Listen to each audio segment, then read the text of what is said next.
Je n'étais pas un homme comme vous. Vous n'êtes pas né sur les routes. Personne n'a jeté à l'égout vos petits comme des chats encore sans yeux. Vous n'avez pas erré de cité en cité, traqué par les polices.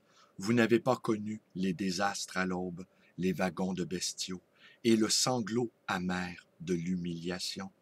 Accusé d'un délit que vous n'avez pas fait, d'un meurtre dont il manque encore le cadavre, changeant de nom et de visage, pour ne pas emporter un nom qu'on a hué, un visage qui avait servi à tout le monde de crachoir.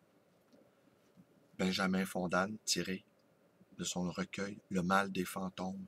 Bonjour, bienvenue dans ma bibliothèque. Nous sommes à Montréal le 25 août 2012 et mon nom est Bruno Lalonde. Et ce matin, je vous lis un ou deux petits extraits de l'ouvrage d'André Désilets consacré à Léon Chestov.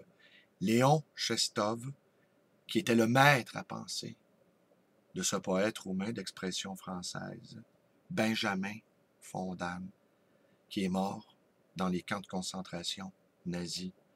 Et le petit passage que je vous ai lu en introduction est de Benjamin Fondane.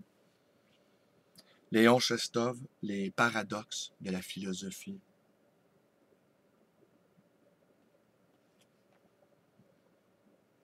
Pour lui, Léon Chestov, il n'y a pas de traduction intellectuelle de tout.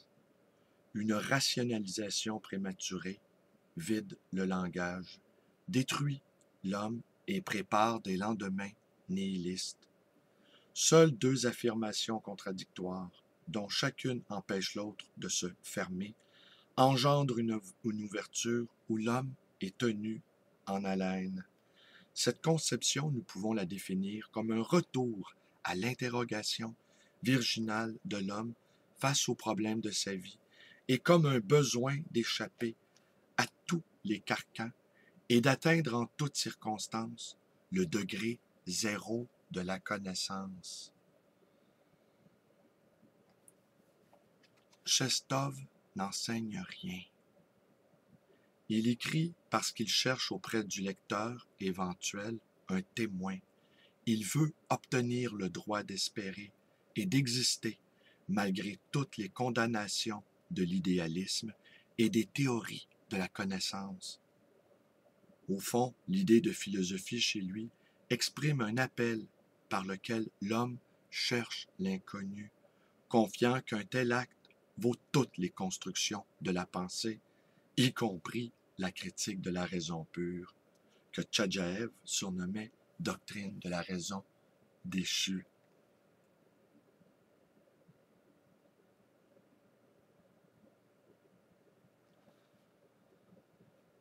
La philosophie n'a rien d'une idéologie qui étouffe le singulier au nom du général tout-puissant et qui, sous des représentations variées et inoffensives, prépare le primat de l'indifférence et de l'interchangeabilité. Tout système vise une totalité qui aspire la vie et qui engendre un nivellement monstrueux. Il déguise une volonté de puissance et un rapport de domination qui se traduit par la dialectique du maître et de l'esclave. Il s'agit donc de prendre au sérieux le singulier qui s'affirme, de ne pas faire du différent le même, comme si le différent était le négatif qui doit être oublié. Car à la limite, c'est lui qui nous réveille de tous ces dogmatismes, de toutes ces vérités incréées, qui pour Chestov signifie à la fois le sommeil, l'oubli et la mort. Ayant sondé les profondeurs du monde infernal, Léon Chestov pressent que les données immédiates de la conscience, c'est-à-dire les vérités de la connaissance, dissimulent une duperie, un enchantement qui paralyse notre volonté. C'est par l'absurdité de la condition humaine que Chestov s'éveille à lui-même et qu'il découvre le péché là où montre l'Écriture. Pour lui, le contraire du péché n'est pas la vertu, mais la foi, c'est-à-dire la liberté, la délivrance de toutes les angoisses et de toutes les contraintes.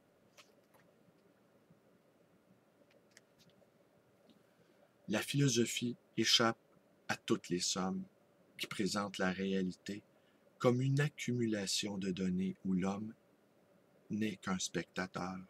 Elle est une marche en avant, un élan vers une terre inaccessible à celui qui sait et qui calcule. Car suivant les propos de Berdyaev, ce qui est authentique, ce qui passe sur un mode créateur du plan de la nécessité à celui de la liberté, c'est cela peut-être qui est le moins justifiable d'une œuvre.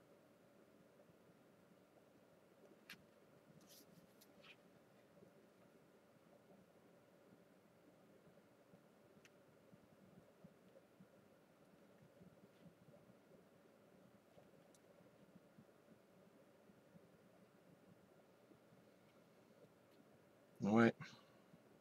Alors je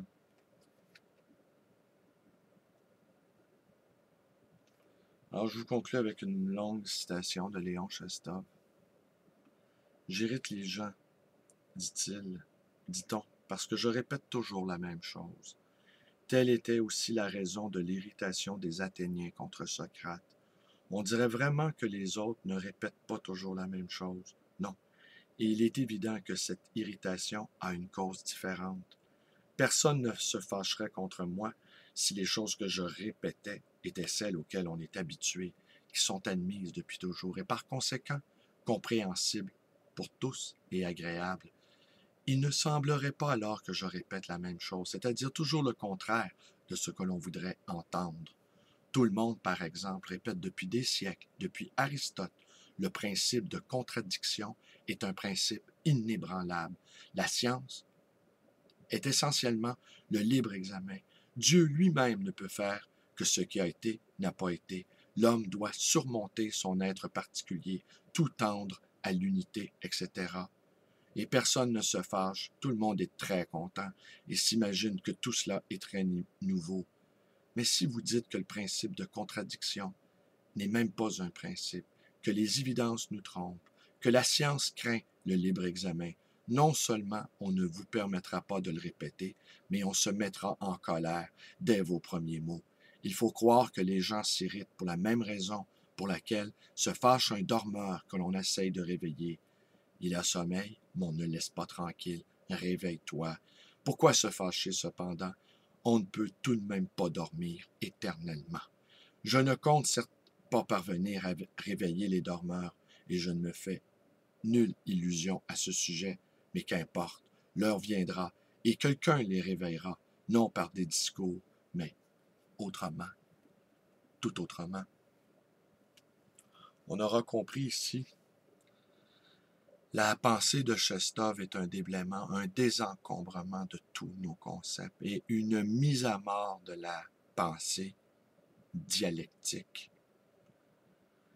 Chestov veut penser à nu, veut penser même devant le mur, comme le disait Husserl, mais je pense même qu'il veut abattre ce mur, que l'on reste désarmé, sans outils, sans support, sans rien, comme un itinérant en quelque sorte, comme un clochard de la pensée, se promenant au milieu des ruines de l'abstraction. C'est très difficile de vivre à nu et de penser sans béquille, dans la précarité et dans le sentiment de sa propre fragilité. Alors, en ce sens-là, on pourrait dire que le sans domicile fixe est le philosophe absolu, qui seul est capable de voir les choses comme elles sont. Alors, je pense que Chestov a voulu cette nudité existentielle pour enfin vivre la liberté, une liberté existentielle qui ne s'accroche à aucune forme de sécurité. Cette fausse sécurité qui nous fait prendre de mauvaises décisions pratiquement sur tous les plans de notre vie. Alors c'est tout pour aujourd'hui. Vivez cette bienheureuse insécurité qui vous donnera des lumières, qui vous donnera des lueurs d'avancer dans cette nuit de la raison. Alors, c'est tout pour aujourd'hui. Mes vidéos vous plaisent, eh bien, vous pouvez vous abonner à ma chaîne YouTube B. Lalonde 100. Vous pouvez également devenir un militant Facebook, en vous joignant à ma page. Vous pouvez me téléphoner à ma librairie 514-736-0999. Et vous pouvez également me rendre visite à cette improbable librairie d'occasion et d'anciens. Je dis bien improbable car elle aussi, elle est sous le signe de la précarité et elle peut être emportée à tout moment par à la fois une crise économique, les innovations technologiques et tout simplement parce que son propriétaire aura eu envie à un moment donné de faire autre chose. Alors, c'est tout pour aujourd'hui. Le lit voyageur, donc, dans le quartier Côte-des-Neiges. Donc, c'est tout pour aujourd'hui. Alors, vivez à nu, pensez à nu. Merci et bonne journée.